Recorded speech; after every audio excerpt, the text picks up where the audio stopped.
Hello दोस्तों, मैं doctor Pankaj Kumar हंस, associate director and head of unit 2 minimal invasive bariatric and GI surgery department of Asian institute of medical sciences. आज हम बात करेंगे गॉल ब्लैडर स्टोन्स के बारे में। जहाँ भी स्टोन्स की बात होती है, हमेशा ही हमारे दिमाग में आता है कि स्टोन हो गए तो हमें पत्तेदार सब्जियाँ नहीं खानी हैं या बीज वाली चीज़ें नहीं खानी हैं। और हम हमेशा अपने दोस्तों से या अपने आसपास लोगों से राय लेते हैं कि हमें क्या करना चाहिए। तो आज हमारा वीडियो जो है इसी के ऊपर ही आप लोगों को सब फोकस करने वाला है और आप लोगों को जानकारी देने वाला है।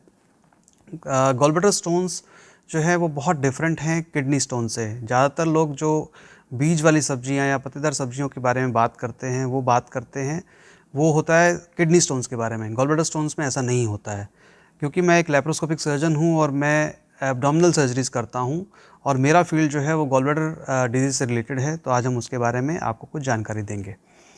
गॉल ब्लैडर एक ऐसा ऑर्गन है जो बहुत ही छोटा सा 30 to 50 ml कैपेसिटी का ऑर्गन होता है और एक थैले के आकार का होता है, जो एक स्टोरेज ऑर्गन होता है। स्टोर करना इसका काम होता है। इसका काम किसी भी चीज़ को बनाना नहीं है, ये स्टोर करता है बाइल को। बाइल मीन्स पित्त, तभी इसे पित्त की थैली भी बोला जाता है। और उसका काम होता है उस पित्त को स्टोर करना जो लीवर बना रहा है। तो लीवर जो है पित्त बनाता है, वो छोटी छोटी नलियों से बड़ी नली में नीचे आता है, जो कि आंतों में जाता है, इंटेस्टाइन में जाता है। और वहीं रास्ते में ही गॉल ब्लैडर जो है उस वहाँ पे जुड़ा हुआ होता है और जो एक्स्ट्रा बाइल जो उस समय ज़रूरत नहीं है वो आके उसमें स्टोर हो जाता है। अब गॉल ब्लैडर में स्टोन बनते कैसे हैं, गॉल ब्लैडर में स्टोन बनने का कारण क्या है, गॉल ब्लैडर का फंक्शन क्या होता है। तो गॉल ब्लैडर अगर हम बात करें तो गॉल ब्लैडर का फंक्शन है, जब भी खाना खाएं तो एक हार्मोनल मैकेनिज़्म की वजह से गॉल ब्लैडर जो है उसका एक पंपिंग होता है। तो उसमें जो भी बाइल इकट्ठा हुआ होता है वो उस बाइल को पंप करके इंटेस्टाइन में उतार देता है। तो अगर हम गॉल ब्लैडर के बारे में बात करें, गॉल ब्लैडर एक बहुत ही छोटा ऑर्गन होता है जो हमारे राइट साइड एब्डोमेन मीन्स जो हमारा छाती के नीचे का हिस्सा है, वहाँ पे लीवर के नीचे जुड़ा हुआ होता है। और इसका काम क्या होता है, ये कोई चीज़ बनाता नहीं है, इसका काम स्टोर करना होता है। और ये स्टोर करता है बाइल को, बाइल जो कि लीवर बनाता है। बाइल होता क्या है, बाइल एक ऐसा लिक्विड है जिसमें बाइल सॉल्ट्स होते हैं जो फैट को ब्रेक करने के काम आते हैं। बाइल सॉल्ट्स के अलावा उसमें कुछ और क्रिस्टल्स भी होते हैं जो कि फैट को ब्रेक करते हैं और फैट को ब्रेक करने के बाद जो एंजाइम्स हैं उसके ऊपर एक्ट करते हैं और फैट को पचाने का काम करते हैं। और ऐसा क्यों होता है कि बाइल जो है वो गॉल ब्लैडर में स्टोर होता है।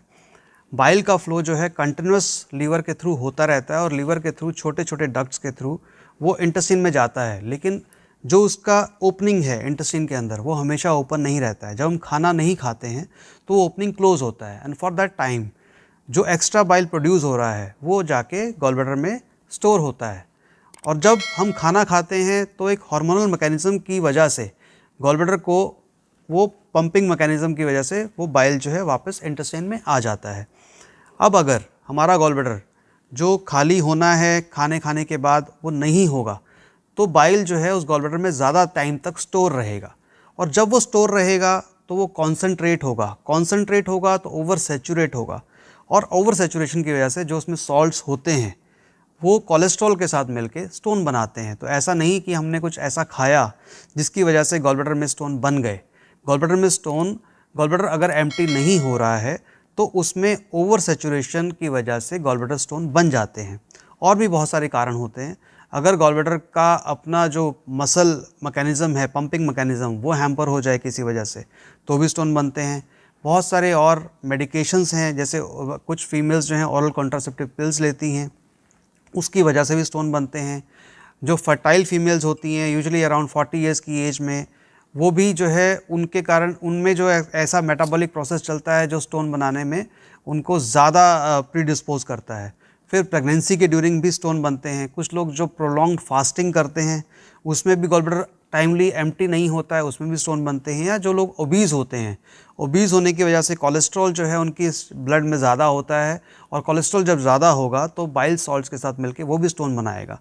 अब स्टोन बन गए और स्टोन होने के बाद उसका क्या करना है। ज़्यादातर लोग पूछते हैं कि डॉक्टर साहब स्टोन का साइज़ कितना है या कितने स्टोन हैं और हमें क्या स्टोन निकालने हैं। तो ऐसा बिल्कुल भी नहीं है।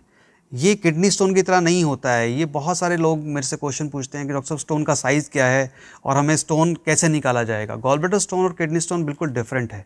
इसमें ना तो हमें स्टोन का साइज़ मैटर करता है, क्योंकि हमें स्टोन नहीं निकालना है, हमें गॉल ब्लैडर ही निकालना पड़ता है। गॉल ब्लैडर स्टोन जो डिज़ीज़ है वो एक सर्जिकल डिज़ीज़ है, वो मेडिकल डिज़ीज़ नहीं है। हाँ, कुछ केसेस में देखा गया है कि अगर स्टोन बहुत ही छोटा स्टोन हो, सॉफ्ट स्टोन हो, तो कुछ एक मेडिकेशन दे के उसको ट्राई किया जा सकता है, लेकिन उसका कोई श्योर शॉट उसका इलाज नहीं है। ऐसा किडनी स्टोन में तो हो सकता है, लेकिन गॉल ब्लैडर स्टोन में ऐसा नहीं होता है। और कई बार अगर वो स्टोन खिसक जाए नीचे, गॉल ब्लैडर से नीचे डक्ट में आ जाएं या इंटेस्टाइन की तरफ पास होने के रास्ते में आ जाएं, तो वहाँ अटक जाते हैं, जिसकी वजह से जॉन्डिस होना, पैनक्रेटाइटिस होना, या अगर गॉल ब्लैडर की नली में ही कहीं रुक जाएं तो एक्यूट कोलेसिस्टाइटिस, जो गॉल ब्लैडर का पेन होता है वो हो जाना, कोलेंजाइटिस जिसमें कि बहुत तेज शिवरिंग होना, पेन होना, वॉमिटिंग होना, ये सब सिम्टम्स आते हैं।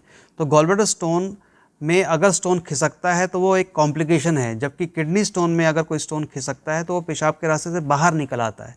इसीलिए इसमें गॉल ब्लैडर स्टोन में स्टोन पास नहीं कराए जाते, इसमें गॉल ब्लैडर को ही निकाल देना ही इसका ट्रीटमेंट है। अब बात करेंगे इसका ट्रीटमेंट होता क्या है। तो आज की डेट में जो गॉल ब्लैडर की सर्जरी है वो दूरबीन विधि से, मतलब लैप्रोस्कोपिक टेक्निक से होती है। कुछ लोग इसको लेज़र भी बोलते हैं कि सर इसका लेज़र ट्रीटमेंट होगा क्या। एक्चुअली लेज़र बड़ा कॉमन वर्ड है, लेकिन लैप्रोस्कोपिक के लिए मिसनोमर है। मिसनोमर मीन्स गलत यूज़ किया जाता है। लैप्रोस्कोपिक सर्जरी जो है वो दूरबीन से की जाने वाली सर्जरी है, जिसमें छोटे छोटे होल से, की होल सर्जरी से पेट के अंदर जाके एक कैमरे के थ्रू और हमारे इंस्ट्रूमेंट इक्विपमेंट अंदर जाते हैं, हम सामने कैमरा पे देखते हैं और अंदर गॉल ब्लैडर की सर्जरी करते हैं, और उन्हीं होल के थ्रू ही गॉल ब्लैडर विद स्टोन निकाल लिया जाता है। यूजुअली ये सर्जरी जो है वो एक दिन में ही पेशेंट डिस्चार्ज हो जाता है।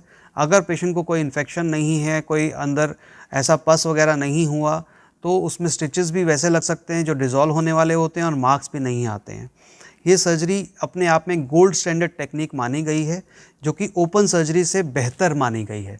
ओपन सर्जरी जब आज से 20 साल पहले ओपन सर्जरीज ही हुआ करती थी, उस समय लैप्रोस्कोपिक टेक्निक उतनी पॉपुलर नहीं थी और बहुत ज़्यादा अवेलेबल भी नहीं थी, लेकिन आज की डेट में हर जगह लैप्रोस्कोपिक होती है। तो इसके लिए ये गॉल ब्लैडर में जो लैप्रोस्कोपिक सर्जरी है वो एक गोल्ड स्टैंडर्ड टेक्निक माना जाता है। अगर हम कहें, लोग पूछते हैं डॉक्टर साहब गॉल ब्लैडर निकल जाएगा तो उसके बाद खाने पीने में हमें क्या बदलाव करना होगा, तो मैं आपको बता दूं कि यूजुअली 99% ऑफ द केसेस में आपको कोई बदलाव नहीं करना होता है। गॉल ब्लैडर निकलने से आपके बॉडी फंक्शन में कोई मेजर चेंज नहीं आता है, क्योंकि गॉल ब्लैडर बाइल नहीं बना रहा है, बाइल तो लीवर बना रहा है, गॉल ब्लैडर सिर्फ स्टोर कर रहा था। 1% ऑफ द केसेस में कभी पेशेंट को हो सकता है कि खाना सही से ना पचना या ऑफ एंड ऑन डायरिया होना, ये प्रॉब्लम हो सकती है, लेकिन वो भी मेडिकली मैनेज हो जाती है। गॉल ब्लैडर की सर्जरी उतनी ही सेफ़ है जितनी कोई भी नॉर्मल सर्जरी होती है। हालांकि ये पूरे जनरल एनेस्थीसिया में होती है, आपका प्रॉपर पहले हमें इन्वेस्टिगेशंस करके एनेस्थीसिया फिटनेस कराना पड़ता है, लेकिन ये सेफेस्ट सर्जरी में से एक है और सबसे कॉमन सर्जरी है जो कोई भी गॉल ब्लैडर, कोई भी जनरल सर्जन अपनी प्रैक्टिस में करते हैं। तो मेरा आपसे यही एक निवेदन भी है और यही मेरी आपके लिए राय भी है कि अगर गॉल ब्लैडर में स्टोन होते हैं तो बजाय कि वेट करने कि गॉल ब्लैडर स्टोन पास कराने हैं या कोई और मेडिकेशंस लेके उसको पास कराने का तरीका ढूंढने के, ये ना करके किसी ना किसी सर्जन से कंसल्ट करिए ताकि आप उसकी कॉम्प्लिकेशन होने से बच सकें। धन्यवाद।